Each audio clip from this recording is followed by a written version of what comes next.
Missiles over Tel Aviv, civilian deaths in Haifa, Iranian warheads streaking across the sky while Israeli jets strike deep inside Iran.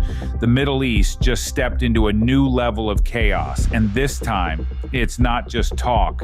Iran may be pulling out of the nuclear treaty, and Israel says it's erasing threats before they go nuclear. This is News Chat, and this is your urgent update on the war between Israel and Iran. What's happening, what's next, and why the entire world is watching. In the early hours of Monday morning, Iranian missiles struck deep into Israeli territory, hitting Tel Aviv and Haifa directly. Residential buildings were destroyed, markets were hit, and at least 8 people were confirmed dead from this single barrage.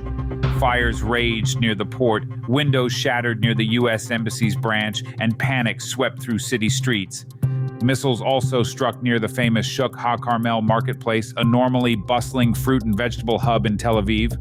Search and rescue crews are digging through rubble, especially in Haifa, where around 30 people were seriously injured. Israel's missile defense systems managed to intercept some projectiles, but not all. Video footage shows missile trails lighting up the sky above Tel Aviv and Jerusalem, followed by massive explosions. Israel responded with immediate and deadly precision. Over the past 4 days, Israeli jets have targeted Iran's military and nuclear infrastructure, claiming to have taken out 4 senior intelligence officials, including the head of Iran's elite Revolutionary Guard's intelligence unit.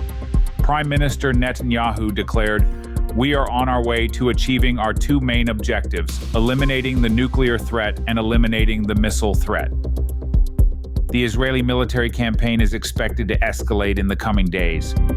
In a move that could change everything, Iran's parliament is preparing a bill to withdraw from the Nuclear Non-Proliferation Treaty, the international agreement that limits countries from developing nuclear weapons. Tehran insists its program is peaceful, but Israel and much of the West believe Iran is dangerously close to building a bomb. Iran's foreign ministry spokesperson confirmed the bill is in development and may take weeks, but stressed that Iran remains opposed to weapons of mass destruction. Meanwhile, the United Nations nuclear watchdog says Iran is already violating the terms of the NPT.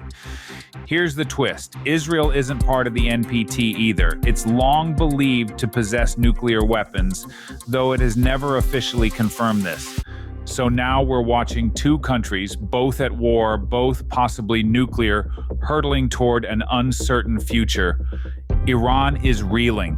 The country is facing its worst security crisis since the Islamic Revolution in 1979. Dozens of so-called saboteurs and alleged Israeli spies have been arrested. Iran says its Revolutionary Guards used a new missile strategy to confuse and bypass Israel's air defenses, claiming that Israeli systems even mistakenly targeted themselves. The economic fallout is massive. Iran's currency has already dropped 10% against the US dollar since Israel's strikes began.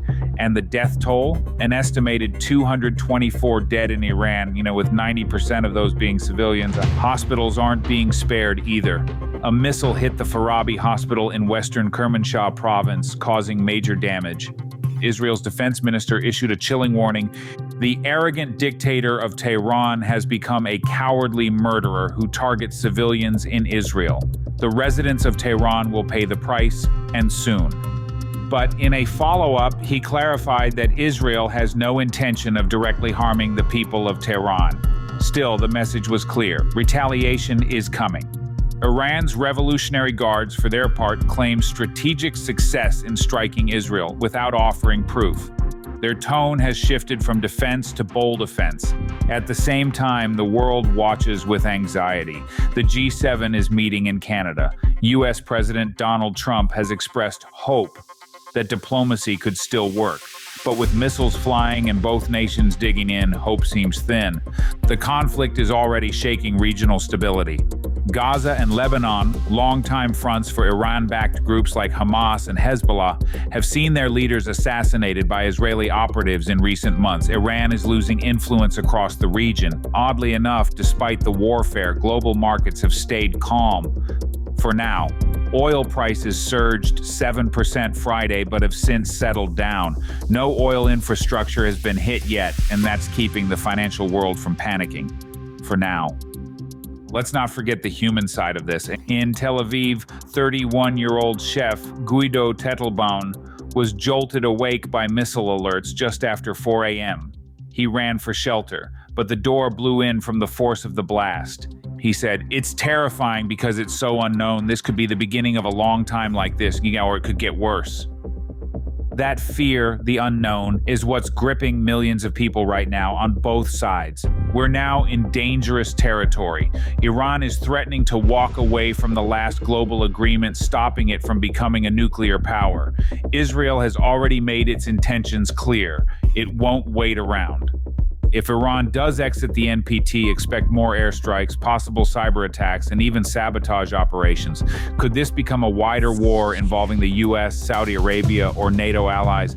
Not impossible. But one thing is certain, this war is no longer covert. It's on the front page, in the skies, and on the streets. And it's only just begun. If you're still here, thank you for watching. This is News Chat. Subscribe for more real talk about the world we live in. Until then, stay safe, stay sharp, and keep your eyes open.